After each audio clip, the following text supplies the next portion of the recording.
ওকে, চলো আজকে আমরা কি পড়বো? ভারতীয় বহির্বিশ্ব বাণিজ্য নীতি বা বৈদেশিক বাণিজ্য নীতি বা ইন্ডিয়াস ফরেন ট্রেড পলিসি। কেন পড়বো? টপিকটা একবার খুব সম্ভবত WBCS এ পড়ে গেছে মেন্স রাইটিং এ, বাংলায় ইংরেজিতে কোথায় পড়ে যাওয়ার মনে নেই, বাট কোশ্চেনটা পড়ে গেছে। বাট টপিকটা তার ইম্পর্টেন্স এবং তার রিলিভেন্সের দিক থেকে এতটাই কি বলা যায় উঁচু স্তরে, যে এটা যে কোনো সময় যে কোনো পরীক্ষায় পড়ে যেতে পারে। যদিও আমরা সামনে মিসলেনিয়াস বা ক্লার্কশিপের মেন্স রয়েছে, বাট এই জিনিসটা যে আবার একবার WBCS এ পড়বে না বা কোনো লিখিত পরীক্ষায় অন্যভাবে ঘুরিয়ে ফিরিয়ে পড়বে না, তার কোনো মানে নেই। তার কারণ এটা সবসময় খুব কনটেক্সটে রয়েছে। কেননা বাণিজ্য নীতি দেশের অর্থনীতিটাকে ভীষণভাবে নিয়ন্ত্রণ করে। বাণিজ্য নীতির উপরে সারা দেশ সামগ্রিক নাগরিকরা কেমন ভাবে থাকবে, তাদের জীবনযাপন করবে তা নির্ভর করে। এবং পৃথিবীর কোনো প্রান্তে কোনো বিশেষ ঘটনার পরিপ্রেক্ষিতে ভারতীয় বাণিজ্য নীতিতে প্রভাব বা পরিবর্তন আসতে পারে। গত 4 বছর আগে যা নীতি ছিল এবং যেমন চলছিল, আজকে তা একেবারেই পাল্টে যেতে পারে অবস্থার জিওপলিটিক্সের রেসপেক্টে। সেই জন্য এরকম একটা চ্যাপ্টার খুব ইম্পর্টেন্ট এবং বললাম যে খুব রিলেভেন্ট, আর তোমাদের উচিত সবসময় এটার উপর নোট বানিয়ে রাখা। ক্লিয়ার? আমি নোট বানিয়ে দিচ্ছি, তোমরা বোঝো। আমরা এটার মধ্যে দিয়ে দুটো জিনিস পড়বো, একটা অবভিয়াসলি দ্য টপিক, এবং আরেকটা এই টপিকটা পড়বার সাথে সাথে আমরা বুঝবো যে কোনো একটা টপিকের উপরে নোট কেমন ভাবে বানাতে হয়, যাতে তোমরা তোমাদের নোটগুলো ঠিক এই স্টাইলে বানাও। কিভাবে একটা নোট প্রিপারেশন হয়। নাও coming to that topic, particular topic, আমরা কি পড়বো? এই যে ইন্ডিয়াস ফরেন ট্রেড পলিসি, এটা বেসিক্যালি কি?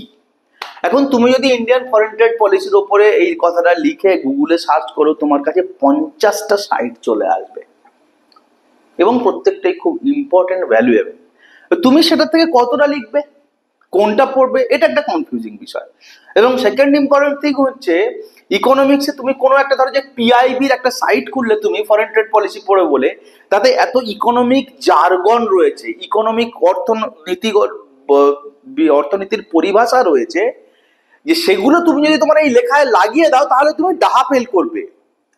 তার কারণ যিনি টিচারটা তোমার এই খাতাটা দেখবেন, কোনো মানে নেই যে তিনি ইকোনমিক্সে খুব ভালো বা তিনি অনেকটা ইকোনমিক্স জানবেন, হতে পারে তিনি একটা লিটারেচারের স্যার, এবং সাধারণত সেটা হয়ে থাকে। যদিও ওনারা বিদগ্ধ হয়ে থাকেন, দিগ্গজ হয়ে থাকেন, সব বিষয়ে ওনাদের সমান বিস্তারিত জ্ঞান থাকে, স্টিল তোমাকে লেখাটা এমন লিখতে হবে যে লেখাটা মধ্যে দিয়ে খুব একটা কমন পিপিল, যে বিষয়টা জানে না, শোনেনি কখনো, সেও কিন্তু খুব স্পষ্ট পরিচ্ছন্ন একটা ধারণা পেয়ে যাবে।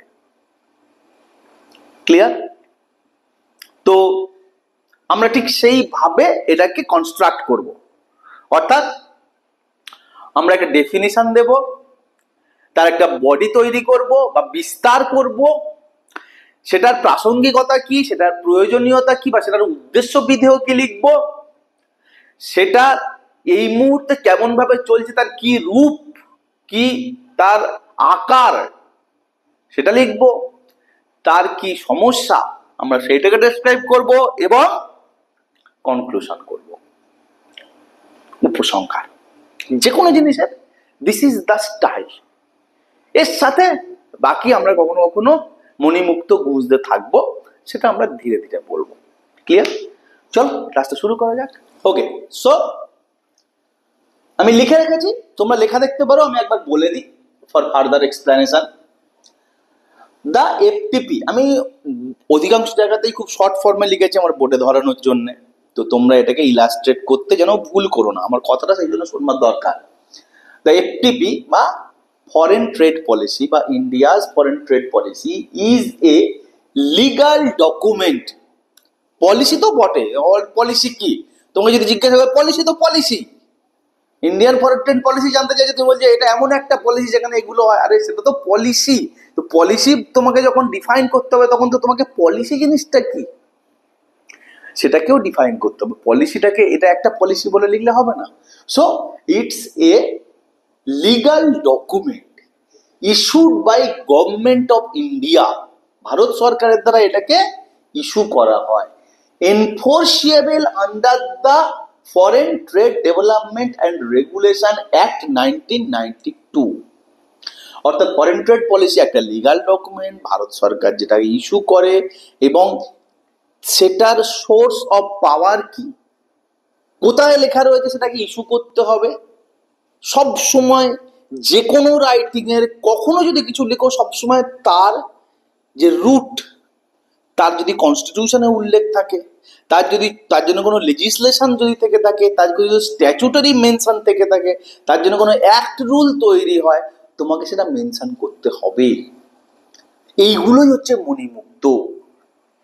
তখনই তুমি নাম্বারটা বাকি 10 জনের থেকে ছাড়িয়ে ওপরে উঠবে। ক্লিয়ার? সো কিসের আন্ডারে এটা কাজ করে বা কোথা থেকে সোর্সটা পেয়েছে? Foreign trade development and regulation act 1992। একটু সরে গিয়ে আউট অফ কনটেক্সট তোমাকে আমি জিজ্ঞাসা করব যে এই যে অ্যাক্ট 1992 সালে তৈরি হলো, তোমরা যারা এলপিজি পলিসি 1991 পড়েছো, একবার ভেবে দেখো বা গুগলে সার্চ করে দেখো যে 1991 এর এলপিজি পলিসির পরেই কিন্তু 1992 এ ফরেন ট্রেড পলিসি চালু হলো। দুটোর মধ্যে কি কোনো সম্পর্ক নেই নাকি দুটোর মধ্যে সম্পর্ক অত্যন্ত স্বাভাবিক? সেই সময়ের ইকোনমিটা একবার ভেবে দেখো দেশের। ওকে, যে কেন ফরেন ট্রেড পলিসিটা এলো, কোথা থেকে এলো, তার প্রাসঙ্গিকতা পরিপ্রেক্ষিত কি ছিল। সাবজেক্ট এইভাবে পড়লেই তুমি সাবজেক্ট ভালো লিখতে পারবে। প্রিলিতে কি, মেন্সে কি। Now this are regulated under director general of foreign trade, DGFT, under Ministry of Commerce and Industry. I repeat the sentence. These are regulated under বা বাইও দিতে পারো। কার দ্বারা রেগুলেটেড হয়? ডিজিএফটির দ্বারা, ডাইরেক্টর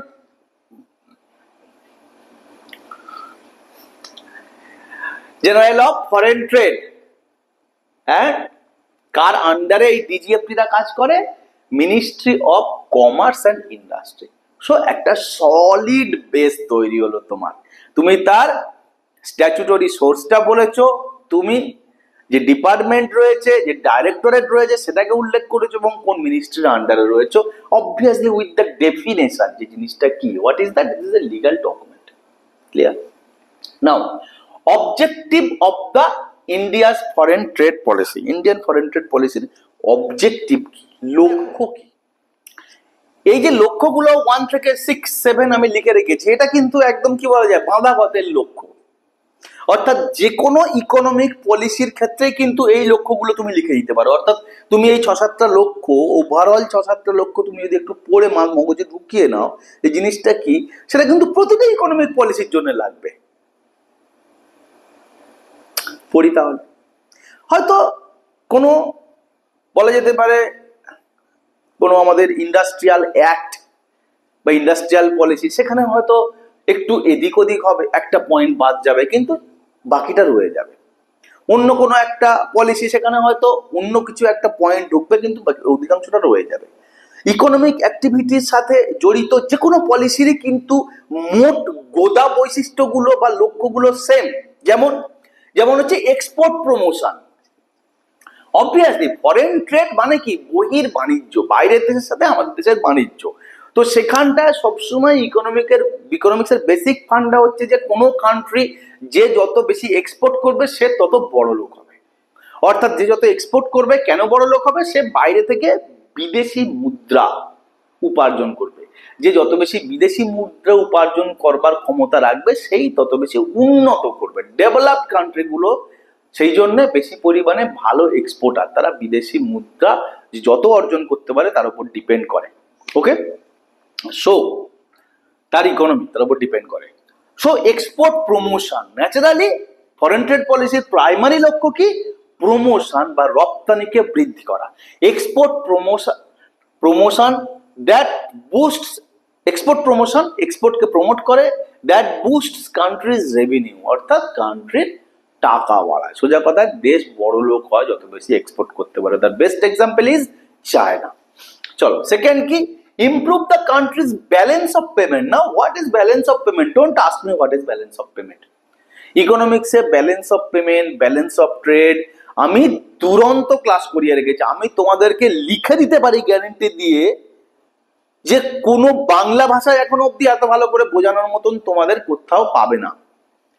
হ্যাঁ, লাখ টাকা খরচ করে কোনো বন্ধ ঘরে এসি ঘরে ক্লাস করলে সেটা আমি জানি না তারা সেখানে তোমাকে কি শেখাবে, কিন্তু ওপেন ফোরামে বা ওপেন প্ল্যাটফর্মে অ্যাক্সেস টু অল তুমি balance of payment, balance of trade, trade ডেফিসিটের যে ইকোনমিক্স কনসেপ্টগুলো আমরা বুঝতে পারি না, মাথা খুঁড়ি বোঝবার জন্য বইয়ের ইংরেজিগুলো আমাদেরকে বিভৎস আকারে গুলিয়ে দেয়, সেগুলো সহজ সুন্দর বাংলা সিএসডিজি যা করে দিয়েছে, ভারতবর্ষের একটা চ্যানেল নেই যেখানে তুমি এত সুন্দর করে এই জিনিসটা বুঝতে পারবে। এটা আমি তোমাকে গ্যারেন্টি দিয়ে বলতে পারি, এটা আমার চ্যালেঞ্জ। চলো, তো তোমরা প্লে লিস্টে গিয়ে ব্যালেন্স অফ পেমেন্ট দেখে নেবে, ইকোনমিক্সের প্লে লিস্টের মধ্যে সিএসডিজির চ্যানেলে রয়েছে। Okay, so improve country's balance of payment, কান্ট্রির ব্যালেন্স অফ পেমেন্টটা বাড়ায়। Promotes national development and economic growth. এটা একদম গোদা গোদা কথা, মানে একটা ছেলে ভালো হবে, তার বাবা মার কথা শুনবে, পড়াশুনো বেশি করে করবে, স্বাভাবিক, সে ন্যাশনাল ডেভেলপমেন্টটাকে প্রমোট করবে, ইকোনমিক গ্রোথটাকে বাড়াবে। ওকে, এটাই objective of IFTP. Next 4 number, strengthens India's agriculture industry and service. এটাও সেই এই আগের লাইনটার মতোই একদম মোটা মাত্রার একটা লক্ষ্য। যে কোনো সেন্ট্রাল গভর্নমেন্টের বা যে কোনো গভর্নমেন্টেরই পলিসি তাই যে তার এগ্রিকালচার সেক্টর, তার ইন্ডাস্ট্রি সেক্টর, তার সার্ভিস সেক্টরটাকে প্রমোট করা হবে। Okay, 5 number, encourage stakeholders and create job. অর্থাৎ একটা মোবাইল কোম্পানি তৈরি হলে, একটা গাড়ি কোম্পানি তৈরি হলে ভেবে দেখো যে জায়গাটায় তৈরি হচ্ছে সেই জায়গাটায় কত রকমের আলাদা আলাদা কাজ একসাথে তৈরি হচ্ছে ওই কাজটার জন্য। এটাকে কি বলে? Butterfly effect.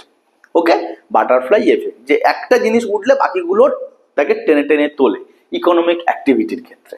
ওকে, তো সেটাই বলছে যে স্টেক হোল্ডার কাকে বলছে? যে এই এক্সপোর্টটাতে পার্টিসিপেট করছে, যারা যারা এই এক্সপোর্টটাতে পার্টিসিপেট করছে, যে যে এজেন্সি, প্রত্যেকেই উপকৃত হবে। দেখো, যে রং তৈরি করছে, যে খাপ তৈরি করছে, যে ক্যামেরা তৈরি করছে, যারা এইটার ব্যবসা করছে, এইটা করে যারা মাইনে পাচ্ছে, যে অ্যাকাউন্ট্যান্ট কাজ করছে, প্রত্যেকে। এবং দেশ যখন বড়লোক হবে তখন দেশের বাকি কর্মচারীরা বাকি জায়গাতেও সেই টাকা আসবে।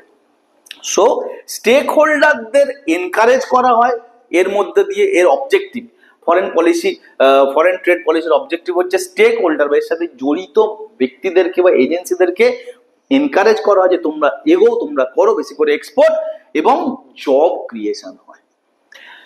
6, produce high quality consumer goods in fair price. FP মানে ফেয়ার প্রাইস, এইচকিউ মানে হাই কোয়ালিটি। ওকে, অর্থাৎ consumer good. What is consumer good? এটাও তোমরা আমাকে কমেন্ট সেকশনে জানাও, কনজিউমার গুড কি। Okay, so consumer good, high quality consumer good produce হয়। মানে বলে না, দেখবে কোথাও কোথাও লেখা থাকে এক্সপোর্ট কোয়ালিটি। এক্সপোর্ট কোয়ালিটি মানে কি? মানে কোয়ালিটিটা অনেক উঁচু, সাধারণ দেশি কোয়ালিটি নয়, এক্সপোর্ট কোয়ালিটির মাল। ওকে, অর্থাৎ তার কোয়ালিটিটা অনেক ভালো, হাই কোয়ালিটির প্রোডাকশন হয় কনজিউমার গুডসের। এবং কিসের জন্য? কিভাবে? ফেয়ার প্রাইসে, যথাযথ দামে। এরকম নয় যে ভয়ঙ্কর একটা দাম দিতে হলো সেটার জন্য। ওকে, তো এটা এর অবজেক্টিভ। অ্যান্ড লাস্ট 7 অবজেক্টিভ কি? ইওডিবি প্রমোট করে। ইওডিবি মানে ইজ অফ ডুইং বিজনেস, এটাকে প্রমোট করছে। অ্যান্ড প্রমোটস কম্পিটিটিভনেস, অর্থাৎ মনোপলি যেন ক্রিয়েট না হয়। সকলে মিলে যেন এক্সপোর্টের মধ্যে আসে, সকলে মিলে ব্যবসা করে, সকলে মিলে রেভিনিউ করে, সকলে মিলে আলটিমেটলি ওভারঅল দেশের গ্রোথটাকে প্রমোট করে। এরকম নয় একটাই কোম্পানি এমন ব্যবসা করছে, আমি আর নাম নিচ্ছি না, ঠিক আছে, একটাই কোম্পানি এমন ব্যবসা করছে বাকিরা সকলে শুয়ে পড়লো, না, একটা কম্পিটিটিভনেস যেন মার্কেটটায় থাকে। So these are the objectives of IFTP, India's foreign trade policy, right? Now প্রতি 5 বছর অন্তর অন্তর ফরেন ট্রেড পলিসি রিভাইজ হয়, চেঞ্জ হয়। আমরা স্টার্ট করব ফরেন ট্রেড পলিসি 15-20 এই পিরিয়ডটা থেকে। ফরেন ট্রেড পলিসি কবে চালু হলো? এই অ্যাক্ট চালু হয়েছিল সেখান থেকে 1992। আমরা কি পড়বো এখন? India's foreign trade policy 1915-20। Some of you have asked me a question যে আমরা কি ইংরেজিতেই লিখবো, আমরা কি বাংলাতেই লিখবো? তোমাদের কোশ্চেন পেপারটা দেখো, you can see the previous question paper also were vividly explicitly written that যে তুমি বাংলায় লিখতে পারো, ইংরেজিতে লিখতে পারো, কিন্তু যে কোনো একটা ভাষাতে তোমার কোশ্চেনগুলো লিখতে হবে, যে কোনো ভাষায় তুমি লিখতে পারো। ওকে, আমি এটার সুবিধা আছে, এটার অসুবিধা আছে, এটা নাম্বার বেশি পাই, এটা নাম্বার কম পাই, এরকম বলবো না, তোমার যেটা বাবু করতে সুবিধা হবে, ঠিক আছে? কিন্তু তুমি এরকম না যে এই কোশ্চেনটা, একটা কোশ্চেন বাংলা, একটা কোশ্চেন ইংরেজিতে, 10টা কোশ্চেন বাংলায়, শেষ কোশ্চেন ইংরেজিতে, এরকম লিখো না, যে কোনো একটা ভাষাতে কোশ্চেনটা লিখবে। সো ফরেন ট্রেড পলিসি 2015 থেকে 2020 কি বলছে? In the line of, okay, in the line of make in India, আমি একটু ছোট করে লিখেছি, আমার জায়গা কম বলে, make in India, start up India, digital India, skill India, EODB, ease of doing business initiative. I repeat the line, খুব দরকার, এটা অনেকটা বড় লাইন, ছোট করে লিখেছি। In the line of make in India, start up India, digital India, skill India, EODB initiative, the FTP 2015-20 start হয়েছিল 1/4/2015-তে এবং যেটা শেষ হওয়ার কথা ছিল 2020 মার্চের 31 তারিখে। Okay, but due to covid crisis and some unstable situation of some nations, এইটাকে শিফট করানো হয় 2020 পরেও 2023 সাল অব্দি, 2023-এর মার্চ অব্দি। ওকে, তাহলে ছোট্ট একটা লাইনের মধ্যে তুমি কি করলে? এক্সপ্লেন করে দিলে বডিটাকে। একটা রাইটিং এর আমরা কি করলাম? ডেফিনেশন পড়লাম বা স্টার্টিং পড়লাম, ইন্ট্রোডাকশন করলাম, এটাকে অবজেক্টিভ পড়লাম, এখন বডি চলছে। এফটিপি 15-20 কি, এটা একটুকু দেখতে কিন্তু লিখলে অনেকটা হয়ে যাবে যে এতগুলো ইনিশিয়েটিভের পরিপ্রেক্ষিতে 2015-20 ফরেন পলিসিটা বা ফরেন ট্রেড পলিসিটা চালু করা হয়েছিল 5 বছরের জন্য। যদিও করোনার জন্য এবং কিছু অস্থিরতার কারণে, রাজনৈতিক অস্থিরতা কিছু দেশে চলছিল এই সময়, তার কারণে এটাকে শিফট করিয়ে 2015-20 জায়গায় 2023-এ শেষ করানো হয়। ওকে, নাও আমরা পড়বো কি? Features of FTP 2015-20। MEIS খুব ইম্পর্টেন্ট, কোথাও যে কোনো জায়গায় এগুলো তোমরা প্রিলিমিনারি পার্ট হিসেবে পেয়ে যেতে পারো, যে কোনো জায়গায় তোমরা এটাকে কি বলা যায়, ইকোনমিক্সের কোশ্চেন হিসেবে শর্ট কোশ্চেন পেতে পারো এবং নোট হিসেবে তো পেতেই পারো। MEIS, merchandised export from India scheme. I repeat, MEIS, merchandise E for export for India scheme. Merchandise export মানে পণ্য সামগ্রী রপ্তানি। মার্চেন্ডাইজ কথাটা মানে মার্চেন্ডাইজ এক্সপোর্ট অর্থাৎ পণ্য রপ্তানি। ওকে, SEIS, service export from India scheme, অর্থাৎ স্কিম কি? ভারত থেকে পণ্য রপ্তানি করা হবে, ভারত থেকে সার্ভিস পরিষেবা রপ্তানি করা হবে। Duty free script, duty free script কি? স্ক্রিপ্ট হচ্ছে একটা পেপার, দলিল জাতীয় আর কি, চুক্তিপত্র। ব্যবসার ক্ষেত্রে এটাকে বলে স্ক্রিপ্ট। কি বলছে দেখো, authorisation paper that allows holder two import input for export. অর্থাৎ এই ডিউটি ফ্রি স্ক্রিপ্ট হচ্ছে এমন একটা চুক্তিপত্র, ঠিক আছে, যাতে সরকার এর উপরে ট্যাক্স চাপায় না, সরকার যাতে বেশি পরিমাণে এক্সপোর্ট করা যেতে পারে, রপ্তানি করা যেতে পারে। যেমন সরকার স্পেশাল ইকোনমিক জোন বানায়, ঠিক আছে, স্পেশাল ইকোনমিক জোনের উল্লেখ তুমি সবসময় এরকম ক্ষেত্রে করবে। ঠিক তেমনি ডিউটি ফ্রি স্ক্রিপ হলো তেমন একটা কাগজ, একটা অথরাইজেশন লেটার। এইগুলো 15-20 বিশেষত্ব 2015-20 ফরেন ট্রেড পলিসির MEIS, ACIS, duty free script অন্তত 3টে লিখবে। প্রত্যেকটা পয়েন্টই যদি কোনো ইকোনমিক্সের নোট খোলো তো অনেক অনেক পয়েন্ট পাবে। শব্দ তুমি লিখতে পারবে না, তোমার ওয়ার্ড নাম্বার লিমিটেড, এবং 2 নাম্বার হচ্ছে তোমার মনে রাখার ক্ষমতা। তুমি শুধু এইটাই পড়বে পরীক্ষার জন্য নাকি, তো আরো 1000টা জিনিস লিখতে হবে। তো মিনিমাম যেগুলো না লিখলে নয় সেগুলো আমি উল্লেখ করেছি, সেইগুলোই কেবল লিখবেই লিখবে, এখান থেকে যেন আর বাদ দিও। Performance of foreign trade policy 2015-20। তাহলে দেখো, how to construct A body of A writing or answer. আমি কি বললাম ফরেন ট্রেড পলিসির প্রথমে কি, কবে শুরু হচ্ছে, কবে শেষ হচ্ছে, এই ফরেন ট্রেড পলিসি যেটা এতদিন অবধি চলছিল তার বৈশিষ্ট্যগুলো কি। এবার কি বলবো যে ফরেন ট্রেড পলিসি যেটা চলছিল তার পারফরমেন্স কেমন পারফর্ম করেছিল, তার effectiveness. Okay, India has reached record of high export performance in merchandise and service export during 2022-23, which creates a value of $776 billion। অর্থাৎ এক কথায় ইন্ডিয়া একটা রেকর্ড উচ্চতায় পৌঁছেছে এবং তার যে পারফরমেন্স সেটাও খুব উঁচু স্তরে ছিল। কিসের ব্যাপারে? মার্চেন্ডাইজ, পণ্য এবং পরিষেবা রপ্তানির ক্ষেত্রে। এবং তাতে দেখা যাচ্ছে যে 2022-23 এন্ডে ভারতবর্ষে পণ্য এবং পরিষেবা রপ্তানিতে মোট যে উপার্জন হয়েছিল তার পরিমাণ হচ্ছে $776 বিলিয়ন। ক্লিয়ার? এক লাইনে পারফরমেন্স। সবসময় তোমাকে মাথায় রাখতে হবে তোমার একটা ওয়ার্ড লিমিট রয়েছে। Next, new FTP 2023-28। তো এফটিপি তো শেষ হয়ে গেল 2023-এ, যেটা 2020-তে শেষ হওয়ার ছিল, সেটা লম্বা করে টানলো 2023 অব্দি। এখন সেটা শেষ হয়ে যাওয়ার পরে 23-28 নতুন ফরেন ট্রেড পলিসি লাগু হয়ে গেল। সেটা কি? সেটা হচ্ছে যে দেখো, এফটিপি 2023-28 ফোকাসেস কি, বৈশিষ্ট্য কি? It focuses on MSME sector. What is the full form of MSME? Micro, small and medium enterprise. MSME sector, it focuses on trade facilities, automation, based on automation and technology. অর্থাৎ কি বলছি যে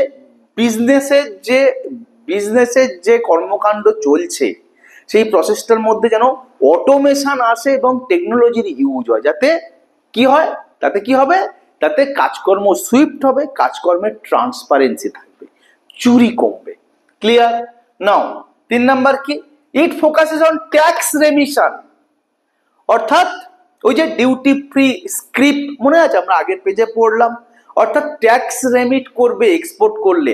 special economic জোনের কনসেপ্টই তাই, যে সেখানটা tax লাগবে না, তুমি এক্সপোর্টকে বুস্ট করো, বিদেশি মুদ্রা দেশে নিয়ে এসো, তাতে অনেক মানুষের, অনেক ছেলে মেয়ের কাজ জুটবে, জব ক্রিয়েশন হবে, দেশে রেভিনিউ আর্ন হবে, দেশ বড় লোক হবে। সুতরাং তোকে আমি ট্যাক্স ছাড় দিচ্ছি। গভর্নমেন্ট কি বলছে? এইটা বলছে। কিসে? New foreign trade policy 2023-28। তারপর কি বলছে? It expected to boost e-commerce export promotion through collaboration of exporter, state and district, C&D। তাহলে এটা কিছু জিনিসকে অগ্রাধিকার দিচ্ছে, এগিয়ে দিচ্ছে, বুস্ট করছে। কাকে বলছে? ই-কমার্সকে। অর্থাৎ বলছে যে export promotion through collaboration of exporter, state and district. অর্থাৎ ডিস্ট্রিক্ট যেখান থেকে র মেটেরিয়াল তৈরি হচ্ছে বা যেখানে এক্সপোর্টের কাজকর্মগুলো প্রসেসিং হচ্ছে, সেই ডিস্ট্রিক্ট, সেই স্টেট, যে ধরা যাক যে স্টেটে তৈরি হচ্ছে সেই স্টেটের থেকেই তো এক্সপোর্ট হবে না। এক্সপোর্ট হওয়ার জন্য কি হবে? আইদার ফ্লাইটে করে, কার্গো ফ্লাইটে করে যাবে, অথবা পোর্টে বন্দর থেকে যাবে। তো সেগুলো কোথায় হয়? সেগুলো ধরা যাক ভারতবর্ষের যে উপকূল ভাগ, তো যে সিটিতে তৈরি হচ্ছে, ধরা যাক আসামে বা মণিপুরে বা নাগাল্যান্ডের কোনো একটা সিটিতে কিছু একটা তৈরি হচ্ছে ডিভাইস বা ইনস্ট্রুমেন্ট, সেটা যাবে মুম্বই পোর্টের মাধ্যমে বা বিশাখাপত্তনম পোর্টের মাধ্যমে। তাহলে কাকে কাকে কানেক্ট করছে? সেটাই বলছে, দেখো এক্সপোর্টার, স্টেট এবং ডিস্ট্রিক্ট তিনটেকে কানেক্ট করার মাধ্যমে এক্সপোর্টটাকে প্রমোশন করা হচ্ছে। ক্লিয়ার? অ্যান্ড লাস্ট দুটো কি? C and D, SCOMET policy. আমি অবভিয়াসলি তোমাকে স্কোমেট পলিসি বলবো না, আপাতত পরীক্ষার জন্য তুমি এটা মুখস্থ করতে পারো, কিন্তু তার আগে একবার তো গুগলে চেক করবেই। স্কোমেট পলিসি অ্যান্ড অ্যামনেস্টি স্কিম, এই দুটোকেও কিন্তু প্রায়োরিটাইজ করা হচ্ছে নিউ ফরেন ট্রেড পলিসি 2023 এবং 28। তো অবভিয়াসলি হোয়াট ইজ, এক ঝলক দেখে নিও, এর মধ্যে খুব ডিটেলে যাওয়ার দরকার নেই, খুব ডিটেলে তোমাকে লিখতে পড়তে বুঝতে হবেও না, বাট এটার মেনশন করা important in case of foreign policy. আর সিম্পলি একটা কোনো প্রিলিমিনারি পরীক্ষা দিয়ে দেবে যে SCOMET policy is associated or related with foreign trade, Indian banking, Indian railway, Indian defence, তখন তো কাজে লাগবেই। ক্লিয়ার? তো এইভাবে তোমাকে নিউ ফরেন ট্রেড পলিসি 23-28 পরীক্ষার খাতায় ছোট ছোট করে পয়েন্টের মতো লিখে আসতে হবে।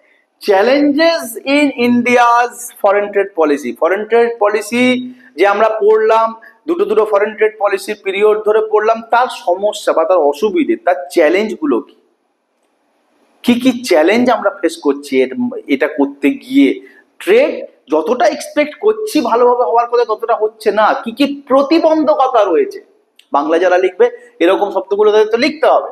ওকে, তো কি কি প্রতিবন্ধকতা রয়েছে দেখো, খুব বেশি সময় কিন্তু এই নোটটার জন্য লাগে না, এবং ডাইরেক্টলি লিখতে তো অনেক কম সময় লাগে। আমি তোমাদেরকে যেহেতু সরাসরি বলে দিলে মাথার উপর দিয়ে চলে যাবে, তুমি পরীক্ষা হলে লিখতে পারবে না, কিন্তু এক্সপ্লেন করছি তাতে একটু সময় বেশি লাগবে। বাট এক্সপ্লেন করলে কি হবে, তোমার হয়তো এক্স্যাক্টলি জিনিসটা বা টার্মটা মনে থাকবে না, কিন্তু তোমার বিষয়টা মাথায় আছে, তুমি নিজের ভাষা দিয়ে কিছু একটা লিখতে পারবে। এই জন্য বুঝে নেওয়া দরকার খুব ভালো করে। Okay, so demonstration is required for this economics classes. আমার খুব ফেভারিট একটা জোন ইকোনমিক্স, আমার খুব ভালো লাগে তোমাদেরকে বোঝাতে। চলো, সো ফরেন ট্রেড পলিসির পরিপ্রেক্ষিতে আমাদের দেশ কি কি অসুবিধে বা কি কি চ্যালেঞ্জ বা কি কি প্রতিবন্ধকতা সামনাসামনি হয়। Number 1, vulnerable to global uncertainty. Vulnerable to global uncertainty অর্থাৎ বহির্বিশ্বের রাজনৈতিক অনিশ্চয়তার উপর ডিপেন্ড করে, রাজনৈতিক অনিশ্চয়তার উপর নির্ভর করে আমাদের বৈদেশিক বাণিজ্য নীতি। কেমন? ছোট্ট একটা উদাহরণ, ভারতবর্ষে সবসময় পাওয়ার ক্রাইসিস আছে, অর্থাৎ ভারতবর্ষে পেট্রোলিয়াম, ভারত নিজস্ব ভান্ডার খুব কম, এবং সোলার লাইট, যদিও ভারত একটা ট্রপিক্যাল কান্ট্রি এবং সোলার অ্যালায়েন্সের সাথে যুক্ত, স্টিল সোলার লাইট এতটাও ভারত ডেভেলপ করে উঠতে পারেনি যে সমগ্র দেশের সমস্ত পাওয়ার যে এটা রয়েছে, রিকোয়ারমেন্টটা রয়েছে সেটাকে মিট আপ করবে। এবার ধরা যাক ইরানের সাথে কোনো একটা দেশের যুদ্ধ হয়ে গেল, বা ধরা যাক ইউক্রেন রাশিয়া ক্রাইসিস হচ্ছে, তো ভারত এই সমস্ত কান্ট্রির থেকে তেল আনে, ভারতের জিনিসপত্রের দাম বেড়ে যাবে, তেলের সাথে সমস্ত কিছু সম্পর্ক জড়িয়ে। সো কোনো একটা ডিভাইস বা ইনস্ট্রুমেন্ট বা কোনো একটা গুডস, একটা কনজিউমার গুডস তৈরি হচ্ছে, তো সেইটার পরিপ্রেক্ষিতে সেটা বয়ে আনবার জন্য মালপত্র, সেটার জন্য যে ইনপুট গুলো লাগে সেটা বয়ে আনবার জন্য যে তেল পরিবহন ব্যবস্থাটার দাম বেড়ে গেছে, তো ইনপুট গুলোরও দাম বেড়ে গেছে, সো ফাইনাল ফিনিশ গুডসটারও দাম বেড়ে যায়। তো যখন এক্সপোর্ট করবে তখন সেই এক্সপোর্ট জিনিসটারও দাম বেড়ে যায়। তোমাকে মনে হয় যে এক্সপোর্ট কোয়ালিটিটা হাই কোয়ালিটি হতে হবে, কিন্তু ফেয়ার প্রাইসে থাকতে হবে। এত অতিরিক্ত দাম হয়ে গেল যে বাইরে এক্সপোর্ট করতে পাঠালাম, লোকে কিনলোই না, এত বেশি দামের জন্য বাইরের বিদেশি বাজারে আমার সেই মালটা ডিমান্ডই নেই, তাহলে তো এক্সপোর্ট ভালো হবে না। So this is the very important that Indian foreign trade is vulnerable to global uncertainty. বুঝতে পেরেছো? কোনো এক জায়গায় সমস্যা হচ্ছে, আমরা ধরো যাক বাংলাদেশে প্রচুর পরিমাণে যেমন পেঁয়াজ আলু পাঠাই, তার সাথে সাথে ধরা যাক আমরা আমাদের কিছু ফিনিশ প্রোডাক্টও পাঠাই। ওকে, তো পেঁয়াজ আলু অবভিয়াসলি রপ্তানির বিষয়, যদিও সেটা কাঁচামাল রপ্তানি, ফিনিশ প্রোডাক্ট বা কনজিউমার গুডস না। ওকে, তো সেখানটা এমন অনিশ্চয়তা তৈরি হয়ে গেল, সেখানে কিছু পাঠানো যাচ্ছে না। আমরা ইরানে পাঠাচ্ছি। আফগানিস্তানে এমন কিছু সমস্যা হলো, গাদার পোর্ট, চাবাহার পোর্টের যে ইস্যুগুলো, এমন সেখানটায় সমস্যা হলো যে ভারত সেখানে যেতে পারছে না। তো বাইরের কারণে আমাদের এক্সপোর্ট কিন্তু আটকে যায়, সমস্যায় পড়ে।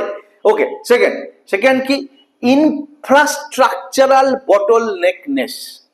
খুব এবং ভারতবর্ষের জন্য চিরন্তন একটা সমস্যা ইনফ্রাস্ট্রাকচারাল বটলনেকনেস।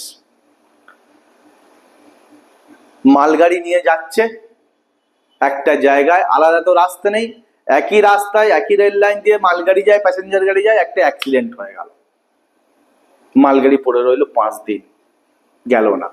একটা বন্ধ, একটা পার্টি ডেকে দিল একটা রাজ্যে, ভিন রাজ্য থেকে একটা আসা গুডস নিয়ে, জিনিসপত্র নিয়ে, ফিনিশড গুডস, কনজিউমার গুডস নিয়ে আসা গাড়িটা থেমে গেল। একটা জায়গা থেকে কিছু ইনপুট কাঁচামাল নিয়ে আসতে হবে, র মেটেরিয়াল, সেই জায়গাটায় যাওয়ার জন্য রাস্তাই নেই। অর্থাৎ রেল পরিষেবা, রোড কানেক্টিভিটি, আমাদের যে পোর্ট, সেই পোর্টগুলো ধরা যাক আমাদের হয় না কোনো কোনো স্টেশনে ট্রেন দাঁড়ায় না, বা হয়তো এরকম হয়ে গেল যে 3-4টে ট্রেন সেটা দিয়ে পাস হওয়ার উপায় নেই, কারণ একটাই মাত্র লাইন, একটা ট্রেন বেরোবে, ক্রসিং হবে, আরেকটা ট্রেন আসবে, এরকম আমরা দেখি না? ঠিক সেম পোর্টের ক্ষেত্রেও, পোর্টে হয়তো এতগুলো জায়গা নেই যে বার্জ একসাথে 3-4টে এসে নামবে এবং আমরা সেখান থেকে একসাথে মালগুলো নামিয়ে নেবো, একসাথে মালগুলো তুলে দেবো, গাড়ির লোড আনলোড করবো। একটা গাড়ি আসবে, একটা জাহাজ আসবে, আমরা সেটা খালি করব, সেটা চলে যাবে, আর একটা জাহাজ আসবে, এতে অনেকটা সময় চলে যায়, অনেকটা সময় নষ্ট হয়ে যায়, যে টাইমটার মধ্যে করার কথা সে টাইমটা হয় না, থাকবার জন্য সেখানে এক্সট্রা থাকবার জন্য আবার খরচ বেড়ে যায়। তুমি একটা জায়গায় গেছো, একদিনে কাজ সেরে আসবে, কাজটা 3 দিন ধরে হলো, 2 দিনে তোমার এক্সট্রা হোটেল ভাড়া দিতে হবে, এটা তোমার কেউ দেবে না, তাতে জিনিসটার দাম বেড়ে যায়। So total bottleneckness in infrastructure. যে কোনো ইকোনমিক ইস্যু যখন তোমাকে লিখতে দেবে, তুমি এইটাকে মেনশন করতেই পারো, এটা ভারতের একটা মানে কি বলে জন্মলগ্ন থেকে সমস্যা, ঠিক আছে? তো রেল, লজিস্টিক্স, পোর্ট, রোড সবেতেই কিন্তু আমাদের খুব ভালো বিল্ড আপ নেই, খুব ভালো কানেক্টিভিটি নেই। 3 নম্বর কি? 3 নম্বর হচ্ছে স্লো এক্সপোর্ট ডাইভার্সিফিকেশন। এটাও তোমরা এইভাবে রিলেট করতে পারো, মানেটা সহজে এক চান্সে বুঝতে পারবে না। স্লো এক্সপোর্ট ডাইভার্সিফিকেশন মানে কি? এক্সপোর্ট ডাইভার্সিফাই হয় না, অর্থাৎ রপ্তানি বিভিন্ন জায়গার বিভিন্ন বিষয়ের মধ্যে ছড়িয়ে থাকে না। ভারতবর্ষ ভেবে দেখো, আদিগন্ত সময় থেকেই ভারতবর্ষ কি সিল্ক রপ্তানি করে, তন্তু রপ্তানি করে, ঠিক আছে, খাদি রপ্তানি করে, মুক্ত রপ্তানি করে, অর্থাৎ ভারতের ট্রেন্ডটা অলমোস্ট একই আছে। ভারত কাঁচামাল বেশি রপ্তানি করে, ফিনিশড প্রোডাক্ট, কনজিউমার গুডস, ঠিক আছে, বা ইলেকট্রনিক্স গুডস, ওষুধ, এগুলো ভারত কমই রপ্তানি করে। এবং ভারত রপ্তানিও করে 2-4টে দেশের সাথেই ভারতের বাণিজ্য, বহির্বাণিজ্য। এরকম না যে বিশ্বের অলমোস্ট সমস্ত দেশের সাথেই ভারতের আমদানি রপ্তানি সম্পর্ক আছে। তো ডাইভার্সিফিকেশন হয় না ট্রেডে বা এক্সপোর্টে, ক্লিয়ার? সেটাই বলছে যে slow export diversification. Next, bureaucratic issue and compliance problem. যে সাধারণত আমরা গাড়ি এক্সপোর্ট করছি, খেলনা এক্সপোর্ট করছি, চিংড়ি মাছের মাথা এক্সপোর্ট করছি, এখন কেউ একটা নতুন কিছু এক্সপোর্ট করবে বলে, যা কখনো আগে এক্সপোর্ট হয়নি, অন্য টাইপের এক্সপোর্ট করবে বললো, সে দেখতে পাচ্ছি যে বাইরে কোনো একটা রাজ্যে বা দেশে এটার ডিমান্ড রয়েছে, সে অনলাইনে এটার পেয়েছে, টেন্ডার পেয়েছে বা ডিমান্ডটা নিয়েছে, ও বলেছে আমি এক্সপোর্ট করবো, কিন্তু এক্সপোর্ট করতে গিয়ে দেখা যাচ্ছে যে গভর্নমেন্টের সেই পলিসিই নেই সেই জিনিসটা এক্সপোর্ট করার।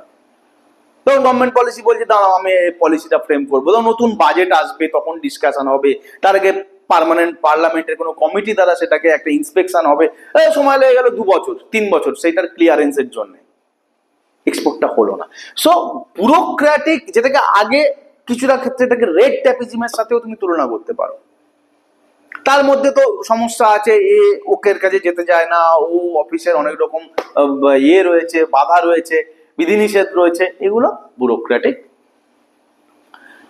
Challenges. Next global value chain. Global value chain এইটুকু আপাতত বোঝো, পরবর্তী একটা ক্লাসে গ্লোবাল ভ্যালু চেন ভালো করে বুঝিয়ে দেবো। গ্লোবাল ভ্যালু চেনে ইন্ডিয়া খুব বেশি পরিমাণে পার্টিসিপেট করতে পারে না, ভারতের কন্ট্রিবিউশন খুব বেশি নেই গ্লোবাল ভ্যালু চেনে। Clear? Okay, this is a big challenge in বা for India's foreign trade. Now comes to the conclusion. কনক্লুশনের পরিপ্রেক্ষিতে তোমাদেরকে একটা কথা বলবো, যে তোমরা যদি প্রবাবলি পিআইবিতেই আছে বা ইন্ডিয়ান এক্সপ্রেস জাতীয় কোনো নিউজ পেপারে আমি দেখলাম, জাস্ট তোমরা গুগলে লিখবে যে পীযূষ গোয়েলের রিমার্ক বা comment on foreign trade policy. তো পীযূষ গোয়েল 5-7টা ওপিনিয়ন দিয়েছে, তার মধ্যে ফরেন ট্রেড পলিসির ওপরেই 5-7টা ওপিনিয়ন, তার মধ্যে কোনো একটা ছোট থেকে একটা ওপিনিয়ন তুমি কিন্তু কনক্লুশন হিসেবে লিখতে পারো, বা ইন্ট্রোডাকশনেও তুমি সেটাকে কোটের মধ্যে ব্যবহার করতে পারো, তখন কিন্তু এটা খুব ভালো ভ্যালু এডিশন হবে তোমার লেখাটা। সো নাও আমরা এখন কি করব, কনক্লুশন পড়বো। আমি পড়ে দিই, তোমরা শুনে নাও। দা 2021-22 and 22-23 2021-22 এবং 22-23 ফিসকাল ইয়ারে ended on a cheerful note for India's international trade। অর্থাৎ 21-22-23 কিন্তু খুব সুন্দরভাবে ভারতবর্ষের বহির্বিশ্ব বাণিজ্য এগিয়েছে বা লাভ হয়েছে। Indian export did not just demonstrate COVID resilience but also posted robust growth। অর্থাৎ ভারতবর্ষের এক্সপোর্টের যে স্ট্রাকচার, সেটা কেবলমাত্র এইটা দেখায়নি যে সে কোভিডে আক্রান্ত হয়নি, অর্থাৎ কোভিডে অনেক দেশেরই ইকোনমি একদম লন্ডভন্ড হয়ে গেছে। যেমন উদাহরণ বাংলাদেশ প্রধানত বস্ত্রবয়ন শিল্পের উপর ডিপেন্ড করে এবং ওরা বস্ত্রবয়ন শিল্পের উপর নির্ভর করে প্রচুর বস্ত্র এক্সপোর্ট করে। কোভিডে বাংলাদেশের কেবল ওই একটাই, বাংলাদেশের একদম ডাইভার্সিফিকেশন ছিল না, স্লো এক্সপোর্ট ডাইভার্সিফাইড ছিল না ওদের এক্সপোর্ট, ওইটা কোভিডের জন্য ধসে গেছে, তো বাংলাদেশের ইকোনমি ধসে গেছে। তো এখানটায় সাকসেসটা বোঝানোর জন্য বলছি যে ভারতবর্ষে কোভিডের প্রভাবে কিন্তু এক্সপোর্টের উপর কোনো প্রভাব তেমন ভাবে উল্লেখযোগ্য পড়েনি। শুধু তাই নয়, ভারতবর্ষের রোবাস্ট গ্রোথও হয়েছে, but also it posted robust growth, দারুণ বৃদ্ধি হয়েছে। ফরেন ট্রেড পলিসি 2023 তো 23 থেকে 28 যে নতুন ফরেন ট্রেড পলিসি হয়েছে, sets a $2 trillion target for export of goods and services by 2030। অর্থাৎ 2023-এ ফরেন ট্রেড পলিসি একটা মাপকাঠি, লক্ষ্যমাত্রা নির্ধারণ করে রেখেছে কিসের, $2 ট্রিলিয়ন, যা 2030 সালের মধ্যে ভারতবর্ষ অ্যাচিভ করবে। Okay, so this is all about the class. আমি আশা করি বোঝাতে পারছি নোটও কিভাবে প্রিপেয়ার করতে হয় ফরেন ট্রেড পলিসির সাথে সাথে। তোমরা এইভাবে নোট লেখো, যত বেশি লিখবে, যত বেশি প্র্যাকটিস করবে, তত তোমার হাত পাকবে। কেউ একজন জিজ্ঞাসা করেছিল যে নোটের জন্য কোন বই তোমরা করবে, রেফার করবো।